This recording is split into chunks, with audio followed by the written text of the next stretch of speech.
Hello and welcome to the FPL tips video for Game Week 15 on Fantasy Football Scout. My name is Rich and we're going to be going through 4 different tips ahead of the deadline for Game Week 15. So we're going to once again touch upon the suspension tightrope. Now this is probably, it's going to be the final game week. We have to worry about that until after the World Cup anyway. We're going to go through Toney replacements. He was on the tightrope last week. He's now suspended and then he's got Man City. So a lot of people are looking to sell Toney if they have that luxury. We're going to go over the teams to target for those last 2 fixtures. So the teams we're going to be looking to buy players from, because as I mentioned, we've got 2 game weeks to go until the World Cup. So it's almost like the end of the season. When you're just targeting 2 game weeks and then we're going to have a nice long break. And then we're going to go into the Game Week 15 captaincy, which is a little bit more muddy this week because we don't know what's going on with Haaland. So I'm recording this, it's Tuesday night. Haaland, as expected, Pep's confirmed hasn't trained ahead of the Champions League. But we probably didn't expect him to feature in the Champions League anyway. So we've got a little discussion on the Game Week 15 captaincy. As always, we're going to be using stats from the Fantasy Football Scout members area. We're going to be using things like Rate My Team. We're going to be using the fixture ticker. If you enjoy these videos, remember to like the video and to subscribe. But let's get straight into it. So I don't want to dwell too long on this because it is probably the final game week we have to worry about this. But we had a few players suspended last week that were on four yellow cards. So for example, Bruno Fernandes and Toney, as we mentioned. So it's just worth being aware of these. So Saliba and Jesus are still the only 2 on this list from Arsenal. And it's also worth mentioning, actually, if you go on Fantasy Football Scout on the website, it's on the right-hand side. You can access this yourself, or you could just pause the video. We still got Jacob Ramsey still there from Villa. We've got Metham and Adam Smith from Bournemouth. Hickey at Brentford. McAllister at Brighton, so I know a few people have got him because he's on penalties. Mark Gahey, very popular enable for Palace. He's managed to survive another week. We've got Onana at Everton. Now, a new entry to this is Mitrovic from Fulham. Harrison Reed, he's still there, that popular enabler from Fulham, and Tete as well. Dalot is the only player left on 4 yellow cards from Man United. Now, as we mentioned, Bruno Fernandes picked up his 5th yellow card, and he'll be suspended for Game Week 15. Fabian Schär, another very popular player at Newcastle. He's the only asset at Newcastle, and he survives another week. Just worth bearing that in mind. If you're looking at Newcastle defenders, Botman's probably the one to go for, if you haven't got Trippier, of course. Forest have still got the 3 players. They've got Cook, McKenna, and Worrell. I don't think many people have them. Spurs, Bentancur was on there last week, but Harry Kane, he was on 3 yellow cards last week. He's now on 4. So another striker that we need to be aware of. And then we got West Ham, we got Cairo as well. So I think the key ones that have popped up this week, obviously we discussed the Arsenal assets last week, like Saliba and Jesus. They remain there. So the 2 key ones is strikers again. So Mitrovic of Fulham, he joins Jesus with 4 yellow cards, and Kane as well. So we're going to discuss Toney replacements in a little bit, and they're going to feature prominently within that. But it's just worth bearing in mind. I mean, a lot of people are looking to sell Mitrovic anyway. He's got City away this week, as we know. And then he's got a game at home to Man United. And Kane, he's on 4 yellow cards as well. So just be aware. Because, I mean, maybe people would be considering Kane this week if Haaland is ruled out later in the week. So I didn't want to go into too much depth on that. We've discussed it a lot. But the strikers have become even more risky, is the tip here. Mitrovic and Kane have joined Jesus on the suspension tightrope. But this is the last week we need to worry about it until after the World Cup. So anyone that gets that 5th yellow card this week will miss Game Week 16. But then we're on unlimited free transfers anyway. And these yellow cards, they will carry over until a team has played 19 games. So not Game Week 19, until a team has played 19 games. Let's get on to the Toney replacement. So he was a casualty of that suspension tightrope this week. He was a very popular player. I think he's about a third of players in the top 10k own Toney. So they're probably going to be looking to replace him because that fixture in Game Week 16 is Man City. So a bit like Mitrovic has got this week, he's got Man City. Toney then ends up with the same fate. So I think he's quite an easy sell this week. The problem is, I've sorted, I've made a table. So for those listening, it's sorted by XGI. These are all strikers under 8.5 million. Now, the problem is that the top 2 players are also on that suspension tightrope. So we've got Jesus, who we discussed last week, came in with a 9-pointer this week and could have had more, to be honest. He's on 8.55 XGI and tops the table over his 12 appearances. He's on 4 yellow cards. He's closely followed by Mitrovic, who's on 8.46 XGI.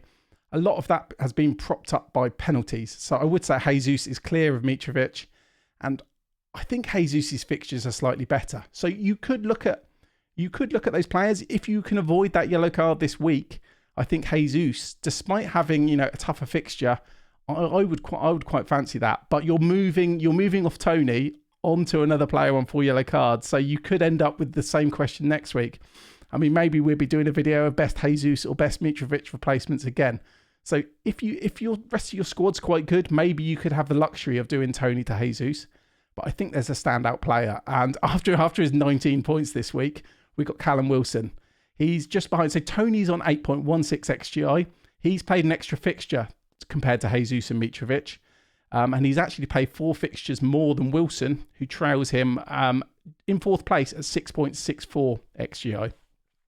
So despite playing less games, Wilson looks an incredible replacement. Obviously coming off a 19-pointer, he's not exactly under the radar. If you have, a lot of people are tripled up already. Like a lot of people have Pope and Trippier, for example. You might already have Botman, or you might have Almiron, who we've discussed in a couple of these videos already. So, I mean, I wouldn't go doing a hit to get to Wilson, but it seems like a very, very easy move if you've only got 2 Newcastle or 1 Newcastle player, just to bring in Wilson for Toney. So that would be the absolute standout for me. There's not many other players that really, really wanted to highlight. I looked at Bamford. He's on 4.33 XGI. Obviously, another 90-minute man on penalties, which exactly is what Toney is. It's also what Wilson is. But the problem with Bamford is, I mean, he's been quite injury prone, not just this season, but in previous seasons. And I mean, his first touch looked absolutely horrific the other day, to put it bluntly. He looked a little bit rusty. And I don't know if I trust Bamford. You know, I don't know if I trust him, first of all, to start. And I don't know if I trust that he's up to his best at the moment. But I mean, you could consider Bamford, you know, as a punt. You could also consider another player not on this list, and that's Calvert-Lewin. If you wanted to really drop down, you could look at Solanke, but he's way down on the list. He's below Daka, for example, on 2.52 XGI. We assume he's a 90-minute man on penalties. However, you know, he can be prone to dropping deeper as well. And while we assume he's on penalties, because he was on penalties last year, there's a couple of Bournemouth fans saying maybe Tavernier's on penalties. So I don't know. I feel like if you want to drop down because it's going to enable something else, Solanke, he's not a bad replacement. And Scamacca is another one I wanted to briefly touch on. 2.23 XGI. He obviously plays a lot of reduced minutes. Antonio's a bit of a risk to him. We don't know if he's on penalties. Some people think because Bowen's not on penalties, Scamacca could be. But I think Antonio is a massive risk to him, so I don't like him either. So to sum this up, it's not looking that great for replacements. If you can get to Callum Wilson, I think that's obvious. I think just do it. You know, don't do hits though to remove like Botman or Almiron or Pope to do it. But if you can, go straight to Toney. He's nailed. He's on penalties. There's no risk of him being suspended because he's not on 4 yellow cards. I think he's the best one. I guess there is another alternative where you could downgrade to like a 4.3 striker and completely restructure. I think the only problem with that is we've only got 2 game weeks left now. So it's very hard to restructure. It's very hard to justify big hits as well when you're looking at those just 2 game weeks. And talking of 2 game weeks, we're going to look at teams to target for those last 2 fixtures. So what I've got on screen for those listening on the podcast, it's basically the Fantasy Football Scout members area. You can customize the table. So the FDR, so the fixture difficulty rating. So I've customized it so over game weeks 15 and 16, and I've sorted by fixture difficulty basically. And yeah, looking at this, Everton are top. Everton have got Leicester at home and Bournemouth away. But then straight after them, I think the most obvious team to target is Manchester City. And we're going to talk about them more in the next tip. But they've got Fulham at home and Brentford at home. It's having those 2 home games. It's not just the fixture quality. It's the fact they're at home. So we're going to talk about Man City in a little bit. I think with Everton, Patterson, he's back from injury now, but he didn't start. Coleman started, and Lampard made some good comments about Coleman. So I don't think it's worth bringing Patterson in. And I don't even think it's worth, using your transfers on defenders. Looking at this, there's a lot of cheap defenders. I mean, for example, we've got Brighton defenders. Brighton have got Wolves away and Villa at home. We've got the Newcastle defenders that we mentioned earlier, Southampton away and Chelsea at home. While it's very average out of these 20 teams, I think it's more than sufficient. So I think we're going to be looking more at the attacking players. Bournemouth are in third, Leeds away, Everton at home. Again, it's one away, then one home.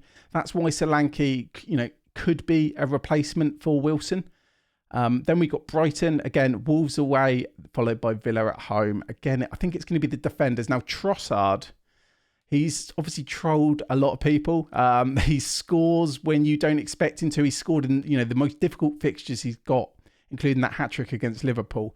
I think he could be a potential player we look to bring in for those final games. I mean, Wolves away, Wolves, they're not a high-scoring team, but they don't let many in either. So it could even be one we look to revisit next week when Trossard has the better game in Game Week 16, Aston Villa at home.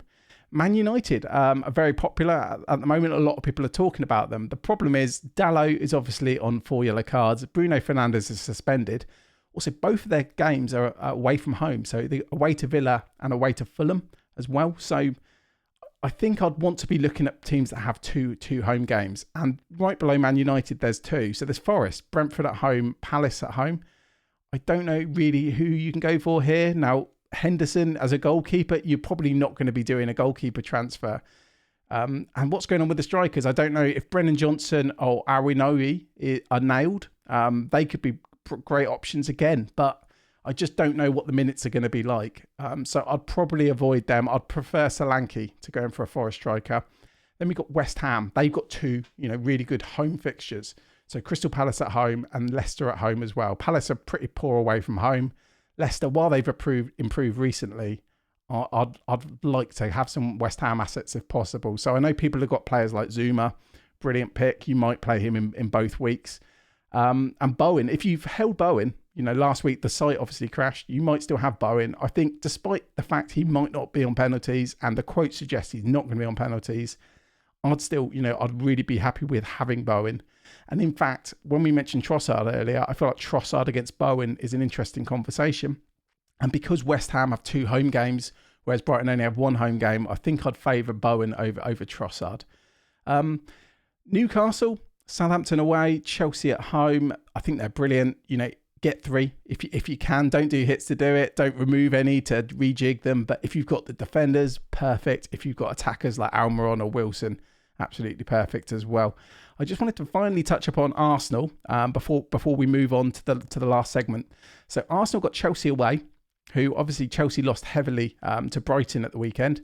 And then they got Wolves away. So while it's 2 fixtures, but I think Arsenal looks so good at the moment that I wouldn't be scared. I wouldn't be selling Arsenal players. If Saka's injured, feel free.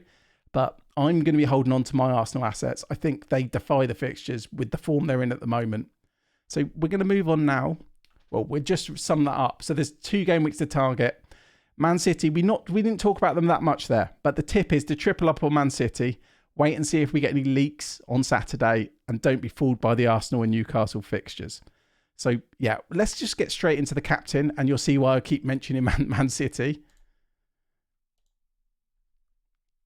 So we're going to do a couple of different screens for those watching on the video for the captaincy this week.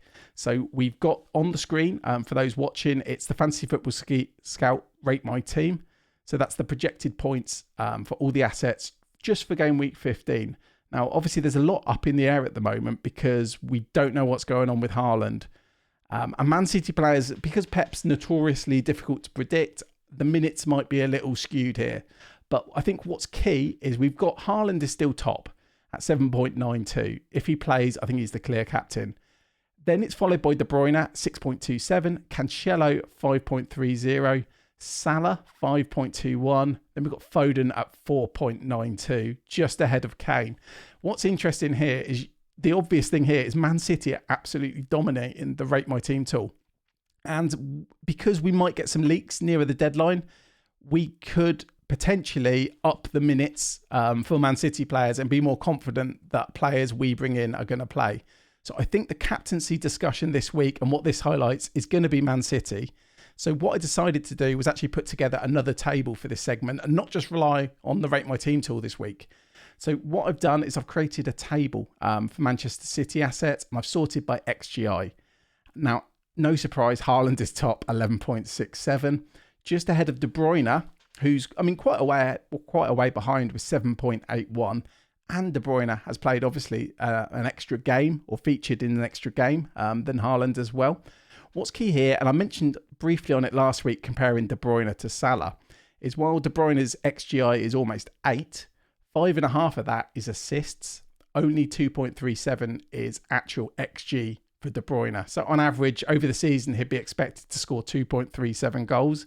Obviously, XG with someone, that free kick he scored at the weekend against Ward, that's unbelievable. That's going to be very, very low XG. So it's worth bearing that in mind as well. So I think this shows Haaland is the clear best captain option. But De Bruyne, if you're happy with those assists and he's very good on bonus points, and if Haaland is out, De Bruyne could potentially be the best captain for this game week. Foden is behind De Bruyne by about 2.5. So he's down on 5.12 XGI. And there's a huge drop off to the rest. So once you get beyond Haaland, De Bruyne and Foden, you're looking at Bernardo Silva at 2.9, Gundogan 2.82, Grealish at 2, Mahrez 1.86. Cancelo is way down on last season, only 1.51 over 12 appearances this season. There's an interesting one that I wanted to discuss, and that's Alvarez. It's hard because we're recording this on Tuesday night. We have no idea if Haaland's going to play or not. We have no idea if Haaland doesn't play, does Alvarez play again? And I believe against Leicester, Alvarez didn't have any shots. But over his 10 appearances, and obviously Alvarez has not played that many minutes, his XGI is 1.08. So, it's not great. But then if you're playing number 9 for City, if Haaland's out, Alvarez could be a real tempter because we were just talking about, obviously, Toney replacements. Alvarez could be a bit of a wild card, potentially, wild card replacement. If you're not already tripled up or if you're looking to remove Haaland. So I think the captaincy discussion, if Haaland plays, it's obvious. You go for Haaland. If you can get to De Bruyne and Haaland's out, I think he's the second best option. Alvarez could be a crazy punt. I think Foden is still well within the discussion if we get news that Foden is likely to start. And obviously it's worth looking at the Champions League minutes, looking at Pep's press conferences. Like Neil does a really, really good video on Fantasy Football Scout. I believe it's on Friday afternoons, going through those Pep, press conferences. Outside of that, if we go back to the Rate My Team tool, if you don't want to captain a Man City player, and I can't give a firm answer on that now without more news, Salah is still up there. And so's Kane. So you could just go for those general big hitters. I know Toney's on the screen, but obviously he's suspended, so we'd have to wipe him out. Then you've got people like Sterling, Son, Bowen, a little bit lower down. I think you'll be mad not to go for a Man City player, but otherwise I think it's the regular premium. So you'll be looking at Salah and Kane. You've got those 90-minute men on penalties. But thanks a lot for joining me this week. Please remember to like and subscribe. I always appreciate any feedback on the video. Good luck for Game Week 15, and I'll be back next week for the final game week of the first half of the season.